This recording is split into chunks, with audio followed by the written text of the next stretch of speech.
Hey guys. Yes, it's been a while, but I'm back. I took a vacation, much needed vacation, but still keeping my eye to the streets because that's what I do best. First, the nice glow you see, my shimmer oil. See that? Yeah, get ready. Get ready. Get a nice glow to you. But yes, I make these shimmer oils. You can find them on the site www.nicoleslittleblackbox.com. They come in three different shades. This one right here is my brown sugar shade. I think that's what I called it. I can't remember. But anywho, head to the site www.nicoleslittleblackbox.com and get yours today. So boom. Remember about 2 weeks ago, I posed a question online. Matter of fact, I still have it written down about sexual expectations and why is there still a disconnect? Because you can go right now on Twitter, on Instagram, on Facebook, and see several, and I mean several different posts on what it's supposed to be like in the bedroom. You can have people agree, you can have people disagree, but all in all, there's still a huge disconnect. Right before I started my business, because this is what I want to do, help couples, I had a blind study where I asked about sexual expectations, sexual preference, sexual fantasy, sexual desires in the bedroom. And of course, men, women, a wide gap. Now, one thing about my generation and the generation younger, and even with the older generation, we are heavily social media influenced. A lot of us try to say we're not, but guess what? Wherever that needle goes, that's what we do. And I just want to know, like, what do we really want from our partner sexually? What are we really expecting from our partners sexually? Do we really communicate our sexual needs and desires to our partner? And what was like your best and worst experience? Now, I'll go first. This is one of the reasons why I am not a fan of romance movies because, like any other girl, you see all these, and I love black romance movies first, but you see the nice music, the nice lighting, the slow kissing, blah, blah, blah. And then when you experience it, it ain't none of that at all. I can tell you my first time was the worst. Not saying the person was worse. It's just, I didn't know what the hell I was doing. I didn't even know what to expect. And when I think about it now, it's funny, but mm-mm. And then when it comes to orgasms, I didn't have my first orgasm until I was in my 30s. Yeah, not to all those partners that I was with before, not a lot, but the ones that I was with, it's okay. We're learning. I didn't know what to expect, but I expected too much and got nothing from it. So, with that being said, what do we really want? Do we really voice our desires? Do we really voice our needs? Are we afraid? Are we ashamed? Like, why is there still a huge disconnect when it comes to sex, especially with our age? Now, I've always heard the older you get, that's what you want. And that could be true, but yet we still see, like Zane, I follow Zane on Facebook. We still read her stories of women in their 40s, and it's still terrible. Like, what are we missing? What are we afraid of? Why aren't we really voicing what we want? Men and women. Like, why is there still a huge disconnect? We have to figure that out. So, I have a friend who told me like she is a sexologist and studying to be one. And we was having a conversation like, what do we do? How do you teach your couples to really voice themselves? How do you teach your couples to really get to know themselves? And I told her, I always start by asking, what is your fantasy? What is your sexual desire? And when I get to, and I don't ask together, I always ask them separately, just to know. And then I find a common ground in between to where we can get that together. I always ask him, do Do you all talk to each other? Do you all voice your opinions? Sometimes they say no, sometimes they say yes. But here's one that I think my couples should try. And I got this from my friend. She said what she likes to do is have couples do like a taste testing of the erogenous zones, right? So you and your partner would sit in front of each other with some kind of tasty treat, whether it could be chocolate, honey, whipped cream, anything tasty. And you have your partner write on your body or draw on your body in a tasty treat what they think pleases you. Now, if it's correct, you have them lick it off. If it's incorrect, they know not to try that the next time because it ain't working. And this should create a fun, safe, comforting experience for you to learn from your partner.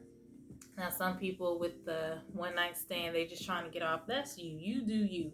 But I'm talking to the people who want a long lasting, sexually happy, pleasurable relationship with their partner. Why is there still a disconnect? Why are we still afraid in this day and age when we're still supposed to be comfortable and doing whatever we want? Why are we still afraid to talk about it? Why is some of our desires, whether it be extreme kink, still taboo? We have to figure out why there's a disconnect. We have to figure out what our actual expectations are of sex. Now, I can't wait to get around my sister circle because we're going to talk about it. And of course, I'm going to put it up here because I want you guys to hear from other women besides myself about what they expect in the bedroom. Now, for me, like I said, I didn't have my first orgasm until I was in my 30s. But that's when I started to voice what I really like. That's when I started to explore myself and what I like myself in order, because I always feel like, how can you tell somebody else what you want if you don't know yourself first, right? And this could be going back to when I was talking about self pleasure in May, when May was masturbation month. Get to know your body, feel your body, spend time with your body, touch yourself, and figure out what you like so you can tell your partner. But the thing is, we're still going into it blind. Now, I know there's still some women who don't masturbate. Now, I know men say they do it all the time, but some women, they still don't do it, and that's perfectly fine. I would like for women to get to that comfort zone of touching themselves and exploring themselves more, but we need to get this wide gap a little shorter. So, like, I was doing some research, right? Because, hey, I'm always doing research. And one thing I found that was crazy, this one was when it came to foreplay. Um, I don't know if y'all know, y'all can go on Twitter right now and find how there is still like a huge to do with foreplay. Some men do it, some men don't. But I'm going to tell you right now, you can't just get in the car and expect it to go, right? You got to start up the engine, right? You got to turn it on, right? Like some women, you can't just and expect us to get off. No, that's not how it works. So I was doing a study about, I was looking up a study about why foreplay was important.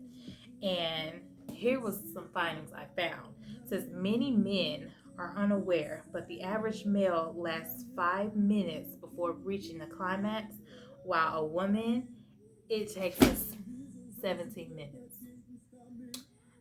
So, men, 5 minutes to damn near 20 minutes.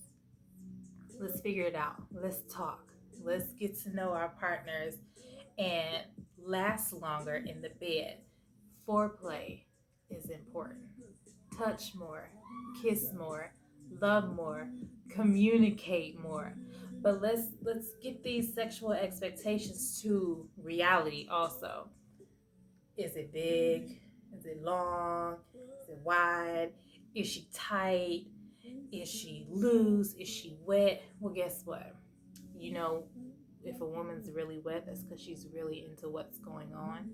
If she's dry, she don't like it, or it's not pleasurable to her, or she may not be comfortable.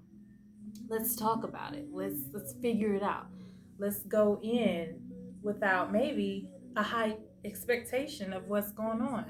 Talk to your partner, meet in the middle of the bed. I had one couple that told me they like to meet in the middle of the bed before they start having sex.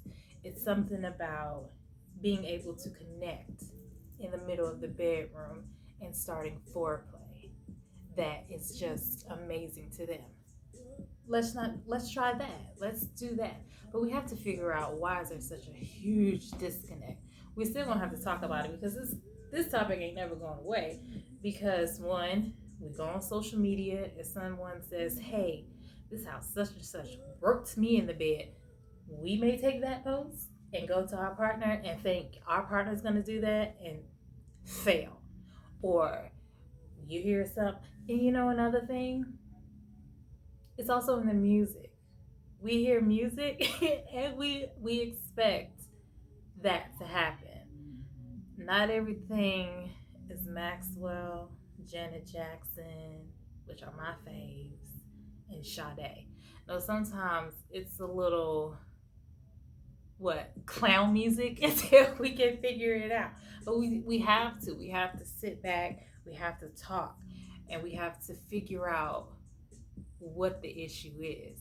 Once we figure that out, sex will get a little better. But we got to figure out these expectations. Are they too high?